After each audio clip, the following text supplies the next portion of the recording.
my name is Curloo. Let's read a book together. Today, we're going to read Chapter 3 in The Wind and the Willows. Let's get started. Chapter 3, The Wild Wood. The mole had long wanted to make the acquaintance of the badger. He seemed, by all accounts, to be such an important personage, and, though rarely visible, to make his unseen influence felt by everybody about the place. But whenever the mole mentioned his wish to the water rat, he always found himself put off. "It's all right," the rat would say. "Badger will turn up some day or other. He's always turning up, and then I'll introduce you. The best of fellows! But you must not only take him as you find him, but when you find him." "Couldn't you ask him here? Dinner or something?" said the mole. "He wouldn't come," replied the rat simply. "Badger hates society, and invitations, and dinner, and all sorts of things." "Well, then supposing we go and call on him," suggested the mole. "Oh, I'm sure he wouldn't like that at all," said the rat, quite alarmed. "He's so very shy, he'd be sure to be offended.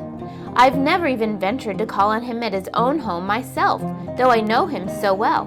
Besides, we can't. It's quite out of the question because he lives in the very middle of the wild wood." "Well, supposing he does," said the mole. "You told me the wild wood was all right, you know." "Oh, I know, so it is," replied the rat evasively. "But I think we won't go there just now. Not just yet. It's a long way, and he wouldn't be at home at this time of year anyhow. And he'll be coming along someday if you wait quietly." The mole had to be content with this. But the badger never came along, and every day brought its amusements, and it was not till summer was long over and cold and frost and miry ways kept them much indoors, and the swollen river raced past outside their windows with a speed that mocked at boating of any sort or kind, that he found his thoughts dwelling again with much persistence on the solitary gray badger, who lived his own life by himself in his hole in the middle of the wild wood. In the wintertime, the rat slept a great deal, retiring early and rising late. During his short days, he sometimes scribbled poetry or did other small domestic jobs about the house. And, of course, there are always animals dropping in for a chat, and consequently, there was a good deal of storytelling and comparing notes on the past summer and all its doings. Such a rich chapter it had been, when one came to look back on it all, with illustrations so numerous and so highly colored. The pageant of the riverbank had marched steadily along, unfolding itself in scene pictures that succeeded each other in stately procession. The purple loosestrife arrived early, shaking luxuriant tangled locks among the edge of the mirror, whence its own face laughed back at it. The willow herb, tender and wistful, like a pink sunset cloud, was not slow to follow. Comfrey, the purple hand in hand with the white, crept forth to take its place in line, and at last one morning the diffident and delaying dog-rose stepped delicately on the stage, and one knew, as if string music had announced it in stately chords that strayed into a gavotte, that June at last was here. One member of the company was still awaited, the shepherd boy for the nymphs to woo, the knight for whom the ladies waited at the window, the prince that was to kiss the sleeping summer back to life and love. But when meadow-sweet, debonair and odorous, in amber jerkin moved graciously to his place in the group, then the play was ready to begin. And what a play it had been! Drowsy animals snug in their holes while wind and rain were battering at their doors recalled still keen mornings, an hour before sunrise, when the white mist, as yet undispersed, clung closely along the surface of the water. Then the shock of the early plunge, the scamper along the bank, and the radiant transformation of earth, air, and water, when suddenly the sun was with them again, and gray was gold, and color was born and sprang out of the earth once more. They recalled the languorous siesta of hot midday, deep in green undergrowth, the sun striking through in tiny golden shafts and spots, the boating and bathing of the afternoon, the rambles along the dusty lanes and through yellow cornfields, and the long, cool evening at last, when so many threads were gathered up, so many friendships rounded, and so many adventures planned for the morrow. There was plenty to talk about on those short winter days when the animals found themselves round the fire, Still, the mole had a good deal of spare time on his hands, and so, one afternoon, when the rat in his armchair before the blaze was alternately dozing and trying over rhymes that wouldn't fit, he formed the resolution to go out by himself and explore the wild wood, and perhaps strike up an acquaintance with Mr. Badger. It was a cold, still afternoon with a hard, steely sky overhead when he slipped out of the warm parlor into the open air. The country lay bare and entirely leafless around him, and he thought that he had never seen so far and so intimately into the insides of things as on that winter day when nature was deep in her annual slumber and seemed to have kicked the clothes off. Copses, dells, quarries, and all hidden places, which had been mysterious mines for exploration in leafy summer, now exposed themselves and their secrets pathetically, and seemed to ask him to overlook their shabby poverty for a while, till they could riot in rich masquerade as before, and trick and entice him with the old deceptions. It was pitiful in a way, and yet cheering, even exhilarating. He was glad that he liked the country undecorated, hard and stripped of its finery. He had got down to the bare bones of it, and they were fine and strong and simple. He did not want the warm clover and the play of seeding grasses. The screens of quickset, the billowy drapery of beech and elm seemed best away, and with great cheerfulness of spirit he pushed onward towards the wild woods, which lay before him low and threatening, like a black reef in some still southern sea. There was nothing to alarm him at first. Twigs cracked under his feet, logs tripped him, funguses on stumps resembled caricatures, and startled him for the moment by their likeness to something familiar and far away. But that was all fun and exciting. It led him on, and he penetrated to where the light was less, and trees crouched nearer and nearer, and holes made ugly mouths at him on either side. Everything was very still now. The dusk advanced on him steadily, rapidly, gathering in behind and before, and the light seemed to be draining away like floodwater. Then the faces began. It was over his shoulder, and indistinctly that he first thought he saw a face, a little evil wedge-shaped face looking out at him from a hole. When he turned and confronted it, the thing had vanished. He quickened his pace, telling himself cheerfully not to begin imagining things, or there simply would be no end to it. He passed another hole, and another, and another, and then, yes, no, yes, certainly a little narrow face with hard eyes had flashed up for an instant from a hole and was gone. He hesitated, braced himself up for an effort, and strode on. Then suddenly, as if it had been so all the time, every hole, far and near, and there were hundreds of them, seemed to possess its face, coming and going rapidly, all fixing on him glances of malice and hatred, all hard-eyed and evil and sharp. If he could only get away from the holes in the banks, he thought, there would be no more faces. He swung off the path and plunged into the untrodden places of the wood. Then the whistling began. Very faint and shrill it was, and far behind him when first he heard it, but somehow it made him hurry forward. Then, still very faint and shrill, it sounded far ahead of him, and it made him hesitate and want to go back. As he halted in indecision, it broke out on either side, and seemed to be caught up and passed on throughout the whole length of the wood to its farthest limit. They were up and alert and ready, evidently, whoever they were, and he alone and unarmed, and far from any help. The night was closing in. Then the pattering began. He thought it was only leaves falling at first, so slight and delicate was the sound of it. Then, as it grew, it took a regular rhythm, and he knew it for nothing else but the pat, pat, pat of little feet still a very long way off. Was it in front or behind? It seemed to be first one and then the other, then both. It grew and it multiplied, till every quarter as he listened anxiously, leaning this way and that, it seemed to be closing in on him. As he stood still to hearken, a rabbit came running hard towards him through the trees. He waited, expecting it to slacken pace or to swerve from him in a different course. Instead, the animal almost brushed him as it dashed past, his face set hard, his eyes staring. "Get out of this, you fool, get out!" the mole heard him mutter as he swung around a stump and disappeared down a friendly burrow. The pattering increased till it sounded like a sudden hail on the dry leaf carpet spread around him.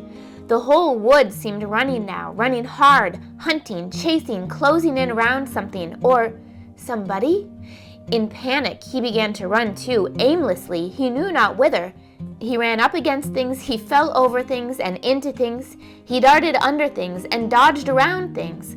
At last, he took refuge in the deep, dark hollow of an old beech tree, which offered shelter, concealment, perhaps even safety, but who could tell?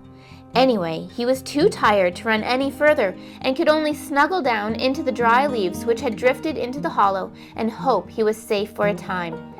And as he lay there panting and trembling and listened to the whistlings and the patterings outside, he knew it at last in all its fullness, that dread thing which other dwellers in field and hedgerow had encountered here, and known as their darkest moment, that thing which the rat had vainly tried to shield him from, the terror of the wild wood. Meantime, the rat, warm and comfortable, dozed by his fireside. His paper of half-finished verses slipped from his knee, his head fell back, his mouth open, and he wandered by the verdant banks of dream rivers. Then a coal slipped, the fire crackled and sent up a spurt of flame, and he awoke with a start. Remembering what he had been engaged upon, he reached down to the floor for his verses, pored over them for a minute, and then looked around for the mole to ask him if he knew a good rhyme for something or other. But the mole was not there. He listened for a time. The house seemed very quiet. Then he called, "Molly," several times, and received no answer, got up and went out into the hall. The mole's cap was missing from its accustomed peg. His galoshes, which always lay by the umbrella stand, were also gone. The rat left the house and carefully examined the muddy surface of the ground outside, hoping to find the mole's tracks. There they were, sure enough. The galoshes were new, just bought for the winter, and the pimples on their soles were fresh and sharp. He could see the imprints of them in the mud, running along straight and purposeful, leading directly to the wild wood. The rat looked very grave and stood in deep thought for a minute or two. Then he re-entered the house, strapped a belt around his waist, shoved a brace of pistols into it, and took up a stout cudgel that stood in a corner of the hall, and set off for the wild wood at a smart pace. It was already getting towards dusk when he reached the first fringe of trees and plunged without hesitation into the wood, looking anxiously on either side for any sign of his friend. Here and there wicked little faces popped out of holes, but vanished immediately at sight of the valorous animal, his pistols, and the great ugly cudgel in his grasp. And the whistling and pattering, which he had heard quite plainly on his first entry, died away and ceased, and all was very still. He made his way manfully through the length of the wood to its furthest edge. Then, forsaking all paths, he set himself to traverse it laboriously, looking over the whole ground, and all the time calling out cheerfully, "Molly! Molly! Molly! Where are you? It's me! It's old Rat!" He had patiently hunted through the wood for an hour or more, when at last, to his joy, he heard a little answering cry. Guiding himself by the sound, he made his way through the gathering darkness to the foot of an old beech tree with a hole in it, and from out of the hole came a feeble voice saying, "Ratty, is that really you?" The rat crept into the hollow, and there he found the mole, exhausted and still trembling. "Oh, Rat," he cried, "I've been so frightened you can't think." "Oh, I quite understand," said the rat soothingly. "You shouldn't really have gone and done it, Mole. I did my best to keep you from it. We riverbankers, we hardly ever come here by ourselves. If we have to come, we come in couples at least. Then we're generally all right. Besides, there are 100 things one has to know, which we understand all about and you don't as yet. I mean passwords and signs and sayings which have power and effect, and plants you carry in your pocket, and verses you repeat, and dodges and tricks you practice. All simple enough when you know them, but they've got to be known if you're small or you'll find yourself in trouble. Of course, if you were badger or otter, it would be quite another matter." "Surely the brave Toad wouldn't mind coming here by himself, would he?" inquired the mole. "Old Toad," said the rat, laughing heartily. "He wouldn't show his face here alone. Not for a whole hatful of golden guineas, Toad wouldn't." The mole was greatly cheered by the sound of the rat's careless laughter, as well as by the sight of his stick and his gleaming pistols, and he stopped shivering and began to feel bolder and more himself again. "Now then," said the rat presently, "we really must pull ourselves together and make a start for home while there's still a little light left. It will never do to spend the night here, you understand. Too cold, for one thing." "Dear Ratty," said the poor mole, "I'm dreadfully sorry, but I'm simply dead beat, and that's a solid fact. You must let me rest here a while longer and get my strength back, if I'm to get home at all." "Oh, all right," said the good-natured rat. "Rest away. It's pretty near pitch dark now, anyhow, and there ought to be a bit of moon later." So the mole got well into the dry leaves and stretched himself out and presently dropped off into sleep, though of a broken and troubled sort, while the rat covered himself up too as best he might for warmth and lay patiently waiting with a pistol in his paw. When at last the mole woke up, much refreshed and in his usual spirits, the rat said, "Now then, I'll just take a look outside and see if everything's quiet, and then we really must be off." He went to the entrance of their retreat and put his head out. Then the mole heard him saying quietly to himself, "Hello? Hello? Here is a go!" "What's up, Ratty?" asked the mole. "Snow is up," replied the rat briefly, "or rather, down. It's snowing hard." The mole came and crouched beside him, and looking out, saw the wood that had been so dreadful to him in quite a changed aspect. Holes, hollows, pools, pitfalls, and other black menaces to the wayfarer were vanishing fast, and a gleaming carpet of fairy was spreading up everywhere that looked too delicate to be trodden upon by rough feet. A fine powder filled the air and caressed the cheek with a tingle in its touch, and the black boles of the trees showed up in a light that seemed to come from below. "Well, well, it can't be helped," said the rat after pondering. "We must make a start and take our chance, I suppose. The worst of it is, I don't exactly know where we are, and now this snow makes everything look so much different." It did indeed. The mole would not have known that it was the same wood. However, they set out bravely and took the line that seemed most promising, holding on to each other and pretending with invincible cheerfulness that they recognized an old friend in every fresh tree that grimly and silently greeted them, or saw openings, gaps, or paths with a familiar turn in them in the monotony of white space and black tree trunks that refused to vary. An hour or two later, they had lost all count of time. They pulled up, dispirited, weary, and hopelessly at sea, and sat down on a fallen tree trunk to recover their breath and consider what was to be done. They were aching with fatigue and bruised with tumbles. They had fallen into several holes and got wet through. The snow was getting so deep that they could hardly drag their little legs through it, and the trees were thicker and more like each other than ever. There seemed to be no end to this wood, and no beginning, and no difference in it, and worst of all, no way out. "We can't sit here very long," said the rat. "We shall have to make another push for it, and do something or other. The cold is too awful for anything, and the snow will soon be too deep for us to wade through." He peered about him and considered. "Look here," he went on, "this is what occurs to me. There's a sort of dell down here in front of us, where the ground seems all hilly and humpy and hummocky. We'll make our way down into that and try and find some sort of shelter, a cave or hole with a dry floor to it, out of the snow and the wind, and there we'll have a good rest before we try again, for we're both of us pretty dead beat. Besides, the snow may leave off or something may turn up." So once more they got to their feet and struggled down into the dell, where they hunted about for a cave or some corner that was dry and a protection from the keen wind and the whirling snow. They were investigating one of the hummocky bits the rat had spoken of, when suddenly the mole tripped up and fell forward on his face with a squeal. "Oh, my leg!" he cried. "Oh, my poor shin!" And he sat down on the snow and nursed his leg in both his front paws. "Oh, poor mole," said the rat kindly. "You don't seem to be having much luck today, do you? Let's have a look at that leg. Yes," he went on, going down on his knees to look. "You've cut your shin, sure enough. Wait till I get my handkerchief, and I'll tie it up for you."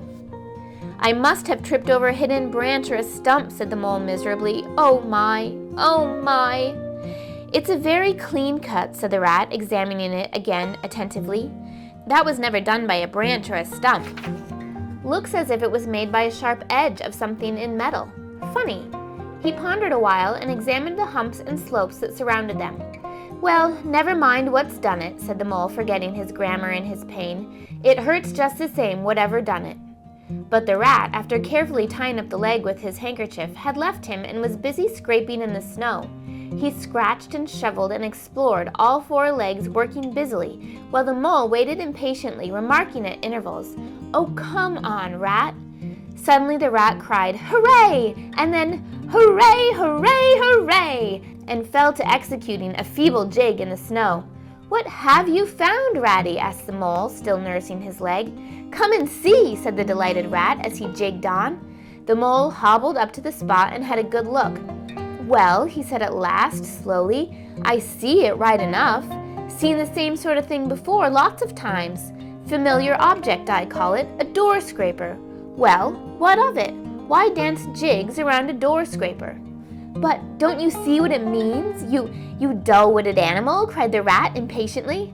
"Of course I see what it means," replied the mole. "It simply means that some very careless and forgetful person has left his door scraper lying about in the middle of the wild wood, just where it's sure to trip everybody up.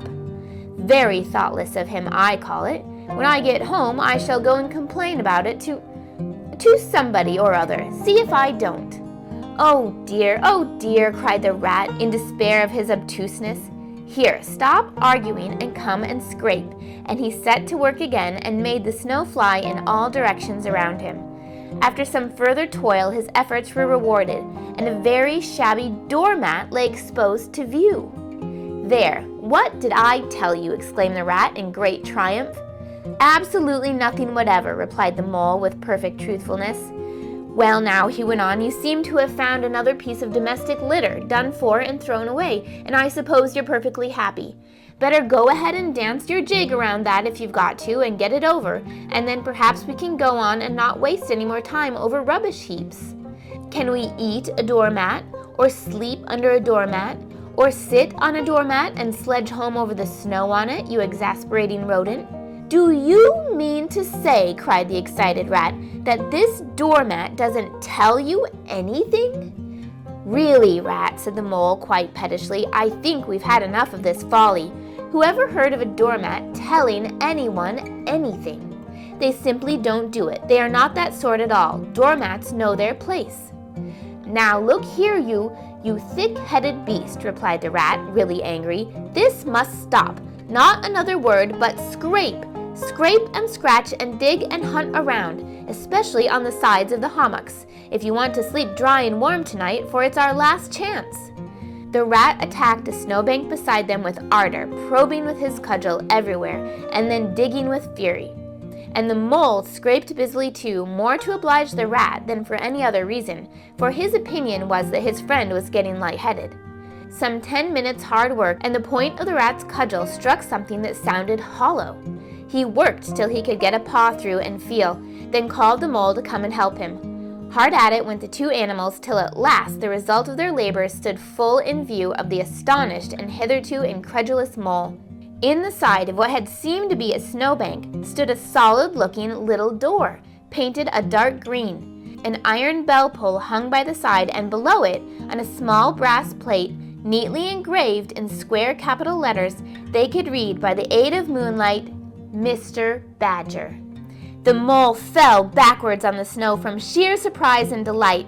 "Rat," he cried in penitence, "you're a wonder!